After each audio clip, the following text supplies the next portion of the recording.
আচ্ছা হেবানি, তাহলে তুমি থাকো, সুন্দর করে থাকবা, নিজের দিকে অনেক খেয়াল রাখবা, বুঝতে পেরেছো?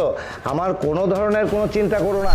আমি এই তো যাচ্ছি, আবার খুব তাড়াতাড়ি করে তোমার কাছে ফিরে আসবো, তুমি কোনো চিন্তা করো না, বুঝতে পেরেছো? হ্যাঁ হ্যাঁ, তুমিও চিন্তা করো না। শোনো, সামনে তো তুমি রিটায়ার করবে, এখন তুমি অনেক বয়স হয়ে গেছে, সাবধানে চলাফেরা করবে, দেখবা রাস্তার জন্য কোনো সমস্যা না হয়, ঠিক আছে?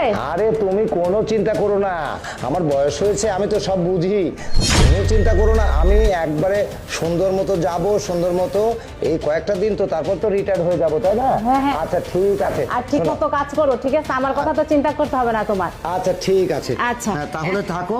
আর আমি হ্যাঁ। এখন আসি, আমার দেরি হয়ে যাচ্ছে, বুঝছো? আচ্ছা যাও, আচ্ছা যাও।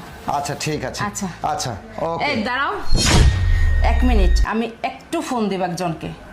আচ্ছা ঠিক আছে, তাড়াতাড়ি করো, আমার গাড়ির আবার লেট হয়ে যাচ্ছে। হ্যাঁ একটু ওয়েট করো। হ্যালো প্রিয়া, কোথায় তুই? আমার বাড়িতে এখনই তাড়াতাড়ি আই তো, একটু সমস্যা হয়েছে। হ্যাঁ, একজন সন্ত্রাসী আমি আটকাইছি, তুই এখনই এই মুহূর্তে আমার বাড়িতে চলে আয়। আচ্ছা ঠিক আছে। আচ্ছা হেমানি, আমি তো বুঝতে পারতেছি না যে আমাদের বাসায় সন্ত্রাসী আসবে কোত্থেকে, আর তুমি কাকে ফোন করে এখানে আসতে বললা যে আমাদের এখানে সন্ত্রাসী আছে? কে সেই সন্ত্রাসী? কেন ফোন সবই করছো? আছে, একটু ওয়েট করো, একটু পরেই সব টের পাবা। আর প্রিয়া হচ্ছে আমার বান্ধবী, ও পুলিশ অফিসার, ঠিক আছে? ও এসে সার্চ করলেই সব কিছু একদম ক্লিয়ার হয়ে যাবে। পুলিশ অফিসার আমার বাসায় আসবে কেন?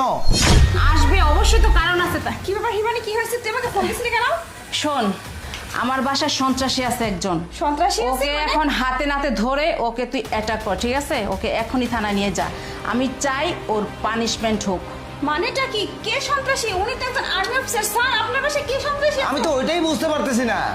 শোন, উনি আমার হাজবেন্ড হতে পারে, কিন্তু আর্মি কাজও করে, সবই ঠিক আছে, কিন্তু এগুলোর পিছনেও পিঠ পিছে যে ও কি করে বেড়ায় সেটা আমি স্ত্রী, আমি জানি। এর জন্য আমি আজকে তোকে হাতে নাতে ধরার জন্যই তোকে আমি ফল কি দিয়ে ব্যাপার, তোমার মাথা টাথা খারাপ হয়ে গেছে নাকি? তুমি কি বলছো? আমি তো কিছুই বুঝতে পারছি না, তুই কি বলছিস এসব? শোনো, সাধু সেজো না, ঠিক আছে? ওই হচ্ছে আসামি, ওই হচ্ছে সন্ত্রাসী, আমি কি- ও কাজের ফাঁকে অনেক খারাপ কাজ করে, ওকে ধরার জন্য তোকে আজকে নিয়ে আসছে, ঠিক আছে? তুই এত কথা বাড়াস না। ওনার ব্যাগ আছে, ব্যাগটা চেক কর, চেক করলে যা যা যাবতীয় আছে সব কিছু পাবি। আশ্চর্য বিষয়, আমার ব্যাগ কেন সার্চ করবে? আমি তো ট্রেনিং এ চলে যাচ্ছি। আচ্ছা স্যার, ঠিক আছে, যেহেতু আপনার স্ত্রী আমাকে ফোন দিছে আর ও আমার পার্সোনালি বান্ধবীও হয়, আমি একজন পুলিশ অফিসার হিসেবে আমার একটা দায়িত্ব। আপনিও আইনের লোক আমি জানি, তারপরে আমিও আইনের লোক, আমাদের একটা দায়িত্ব আছে, তাই না? যাই হোক স্যার, সরি, আপনার ব্যাগ আমাকে আচ্ছা কোনো সমস্যা নেই, আমার কথা যে আমি নিজে আপনাকে হেল্প করব, আমি একজন আইনের লোক, আমি আইনকে শ্রদ্ধা করি, আপনি দেখুন। আচ্ছা ঠিক আছে, আমি দেখছি।